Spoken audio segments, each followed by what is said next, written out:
Yo guys, it's main man here, Double H Half coming at you here for the weekly Q&A. Remember to get your question answered, head to the website. The link is down there below, halfoffootballhot.com. Scroll down to the contact us field, your name, your email, so forth, whatever your question is, and I shall answer it next Friday. So let us proceed to this week's question. So first up, James Lombardo. Hey HH, which players have surprised you the most so far in how good they have performed? Personally, Morata, Matic, Kolasinac, Sterling and Salah have all surprised me with how good they've been for their clubs, especially Matic and Sterling, who weren't as good last year. For sure, 100%, I've got to roll with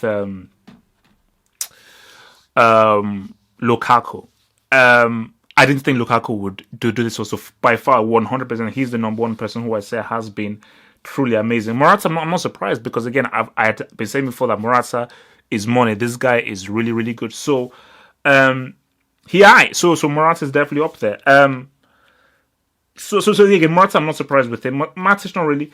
Kolasinac is another one. Again, I didn't really know much about him, but he's actually been one of the better performers. Sterling, slightly.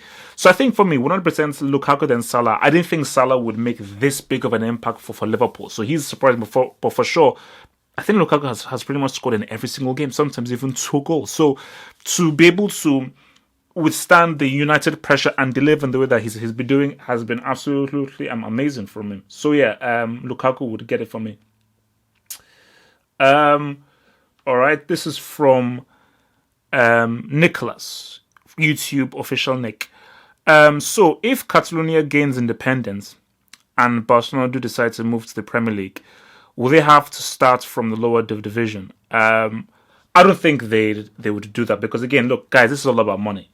And they would literally, let me just publish this, just I think I need to publish, just uploading a little video at the moment. But like, they would, it's all about money, it's all about getting people to watch your league. So the Premier League would definitely devise a ploy in which they go to the top league 100%. Because again, I think Ligue 1 is really the league in which I think Barcelona can go in because Catalonia actually borders France. So legally, I think that is the league that they would go in if Catalonia gains independence and Spain tells them to piss off.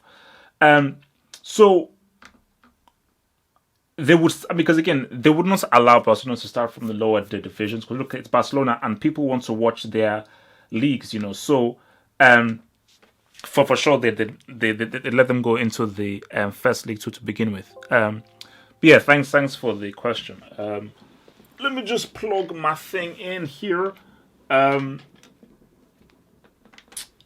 Next question. This is from AJ. Hey HH, I've been watching your videos for a few months today. Dominic Solanke and Tammy Abraham, 2 players with Nigerian heritage, traitors, both scored for England on the 21s. It's got me thinking, how come African players perform well for European teams, France 98 current French team, but no African team has come close to winning the World Cup? What's your theory? I think I said this before, and I think it's a thing about tactics and organization. If we look back at the what you can call it, under 17 World Cup. Now Nigeria have won the most under 17 World Cups, but when you're playing in the youth team, that is just when you are naturally amazing. But once you now get into the higher levels, that means you tactics become far more important than they are at the youth levels. So these African players that you see playing for the French team, you're looking at Vieira. Look at the France 98 team. Zidane, Algerian. Vieira, I think Senegalese. Thuram, I think Senegalese as well.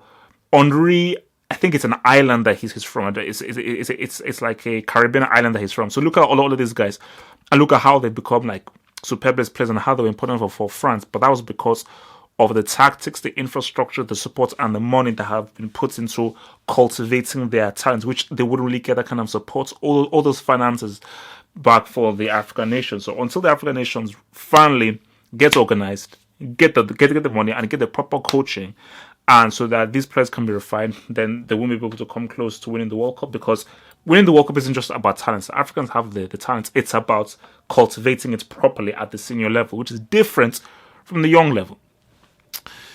Pierre Richard Michel. Hello, HH. My question this week is, will FIFA, CONMEBOL, and all the people on top of the football pyramid find a way to put Argentina and Messi to the next World Cup? And what is the block that comes to Messi with his performance for Barcelona versus his performance versus Argentina?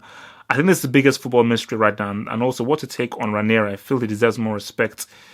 He has a real love for the game. He took Monaco from Ligue 2 to Ligue 1 and brought them to third or fourth. Took a small lesser team and made them Premier League champions. And now with a small non-team who has nothing to do even on top 8 or top 9, is now fourth of Ligue 1. We've got to give him credit to stick to his philosophy and make small teams achieve good results.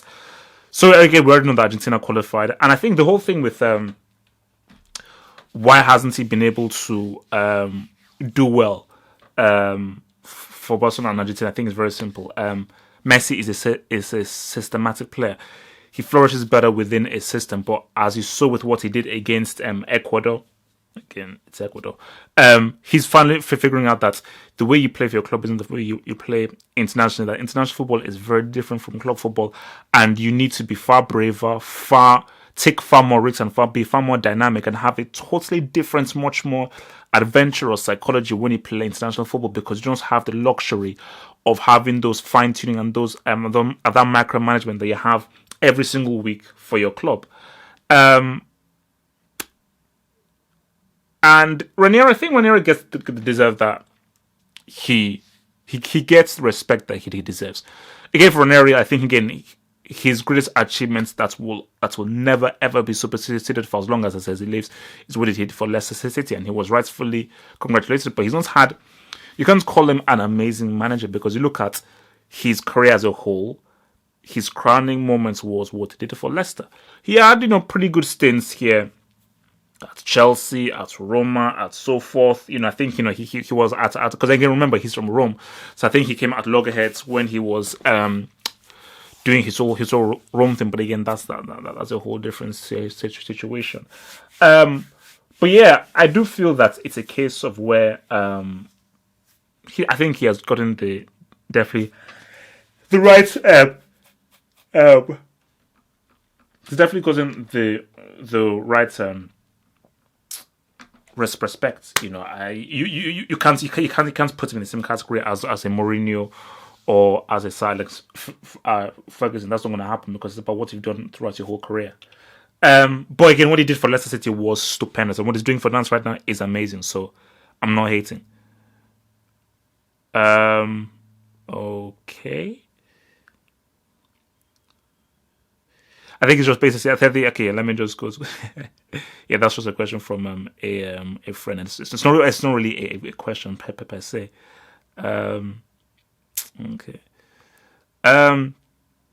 While Dongus. Alright, so HH, it won't happen, but imagine how good Africa would be as one team in the World Cup with players such as Mane, Salah, Moses, Kelechi, Mikel, Mahrez, Yaya, Aubameyang, etc. Do you think a team like that could potentially win the World Cup with the right coaching and setup? Writing from Australia, though born in Egypt, keep up with the good work. That would be an amazing team, but as I said again in the previous question, coaching. International football isn't just about the talents you have. It isn't just about the individuals. It's about preparation.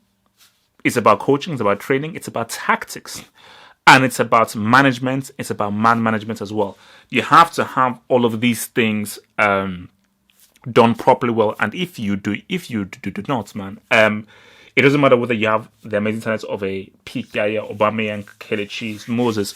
If you do not know how to properly organize them in a way that they're playing as an effective team, they can't do it as the individuals. Like France tried to do it in the 2010 where you saw Ribéry almost coaching the team himself, and you saw that they pretty much messed up. So yeah, you need the right coaching. Thanks for the question. Thank you for calling from Australia. Mohammed Noor. Hi HH. Would you rather 1. Cristina winning the World Cup and then be called the GOAT? 2. Never being able to watch football again. Love your video. You can't do that to me, man.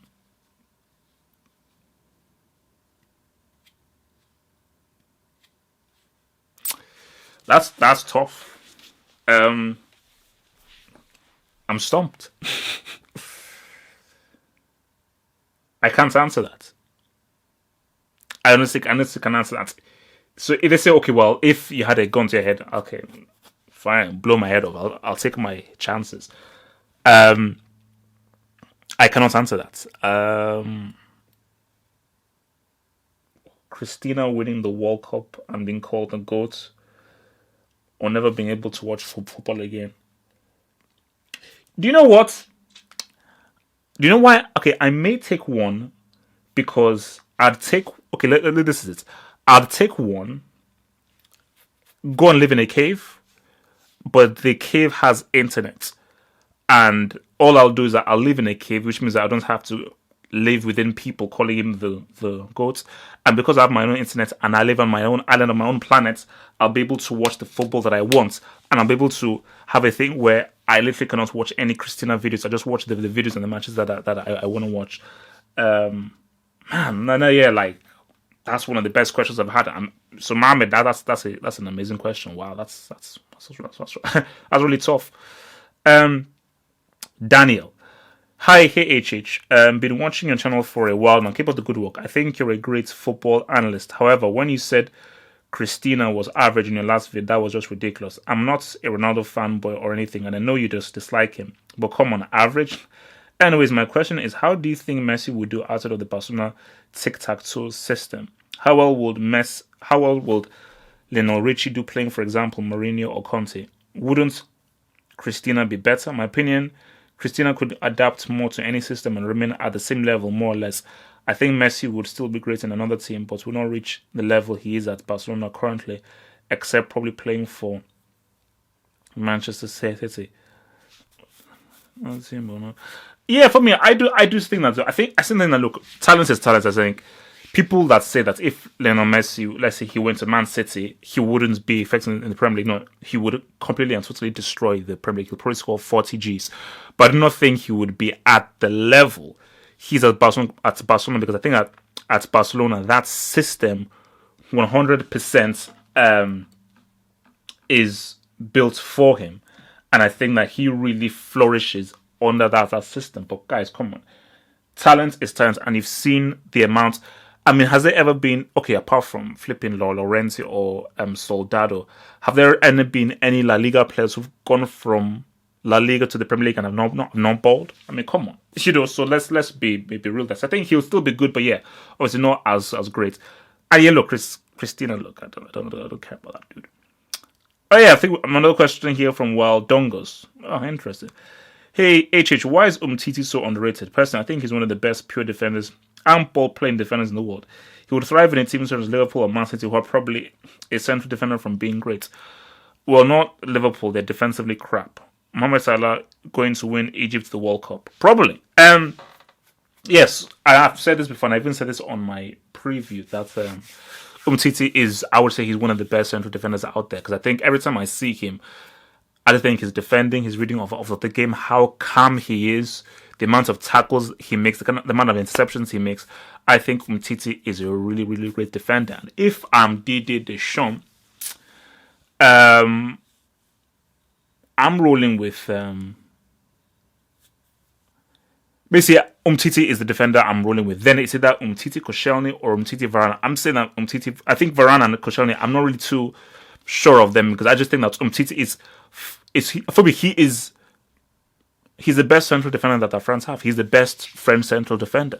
So it's about who do you partner up with Umtiti. But I think 100% he has to be a starter for the World Cup, because he's just that good. He is France's best central defender, and his performances have proven that. So yeah, I think he is very underrated.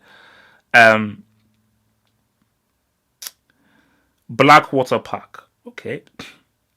Hi HH. What about reconsidering your attitude and putting an objective view towards Zidane has done in the World Cup 2006? No.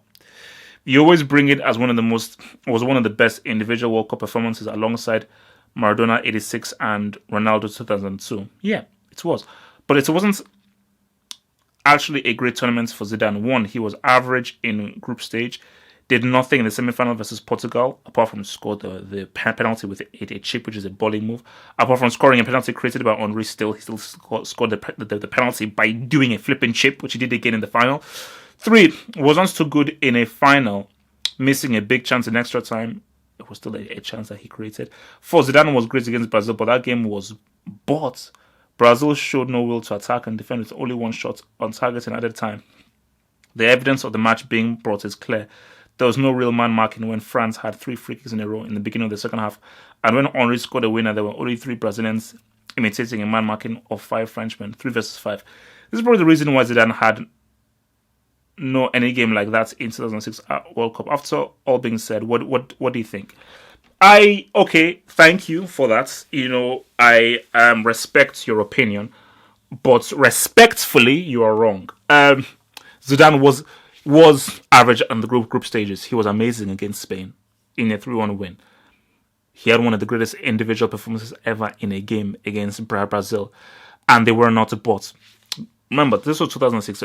Before that World Cup, everybody thought that Brazil were going to win, and I saw that Brazil team. And for me, even leading up to that game, that Brazil team were never really playing as a team. But what happened was they got shook. Literally, they were surprised and shell shocked by the level of performance they were seeing from an individual, and how an individual was completely and totally taking over the game. And because they were so shell shocked, they didn't defend properly, they didn't play properly because of the kind of performance they saw from an individual. Because literally, they were chasing shadows. Zidane's shadow. So 100%, that was an amazing tournament from Zidane. Semi and final, he was still the beacon of hope that France were really living through. Everything they did came through Zidane. He was truly a leader, leading what was a team who were not really that good and who would not even have qualified without him. So please do not slander Zidane ever again. Thank you. Wow, man, still got a lot of questions. So let me just rush through this. I mean, I'm running out of time. Avanish Malhotra. Okay. Now, since we have a World Cup lineup, who are your top 5 picks to win this World Cup 2018? Want your thoughts on Argentina versus Portugal in the World Cup? Which team out of the 2 is better function and has more realistic chance of getting farthest in the event? Top 5 picks to win the 2018 World Cup. Top 5 picks. Top 5 picks. Brazil, Germany, France, Spain, and Portugal. Spain, Portugal. Yep. Argentina versus Portugal in the World Cup. Fine. I mean, it's not a match I want to see personally. It's not a final I want to see personally. The final I want to see is either Brazil, France, or Brazil, Germany. But yeah, that would be a cool match to watch. Which team out of the 2 is better function and has more realistic chance of getting furthest in the event? Portugal, by a long shot. Max Okundov, what's up, HH? It's your boy Max. My question for this week is, what do you think of my list of players that Arsenal need in order to probably compete for the title? Goalkeeper, Ben Leno. Or Kevin Trapp, nope. Leno. Defender, Jonathan Tah. Yep. Kalidou Koulibaly, yes. Central midfield, Mateo Kovacic, yes. William Carvalho, yep. Renato Sanchez, winger Malcolm, relatively unknown but very underrated and is very talented. Also, Dortmund are interested in him, and we know that Ligue 1 is prone to producing young talents. Lastly, the best signing on my list is hiring the legend himself and perhaps the greatest manager of all time, Carlo Ancelotti. Thank you for putting out the best football analysis. That would be interesting. I mean, I never really thought about that. I think Ancelotti to Arsenal would be interesting, but I still think that Arsenal need a tactician, so I would like to see a Simeone. Or even a Mancini, even a Roberto Mancini. I would like to see an Italian roll up in Arsenal and just completely change their culture and just try and make them a lot more tactical and a lot more modern, because we're living in a tactical world. But I think out of all of the names that you said there, I think William Carvalho and Koulibaly, I think, would be great things. A proper defender and a proper midfielder to add some strength to that midfield. So I think those are the main 2. Okay, PQU Disney. Hello, HH. With Chile missing out on the upcoming World Cup, do you think they missed their best possible chance to win it? They narrowly lost to Germany in the final of the Confederations Cup. Well, that was a German team without any stars. and they had their three best players all in their prime. And by the time 2022 comes around, Vidal's legs might have gone. He's retired. Sanchez will not be as explosive as he is, and Bravo will most likely be retired. Even if Chile had qualified for the World Cup, they wouldn't have won it.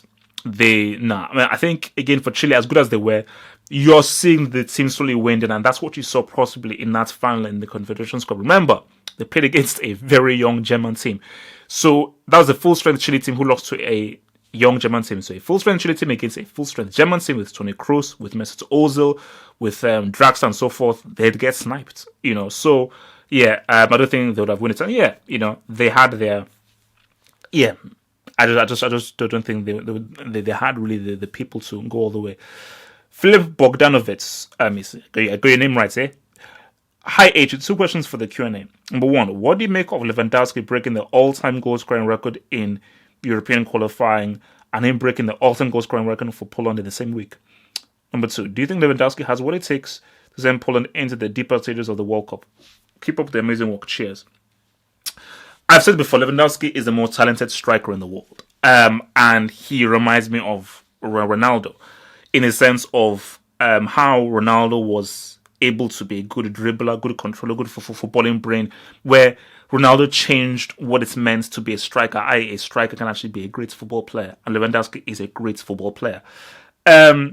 I think it's an amazing achievement that he's already done this now, and he's going to keep on adding to it. And I think it's going to be a very long time till anybody comes close to that goal scoring record when he's retired, or even comes close to the kind of skill level that Lewandowski is. And he does. If Poland can get the right tactics, all the players can raise their game. Look at what Davor Šuker did for Croatia in '98. Davor Šuker, he took Croatia to the semis.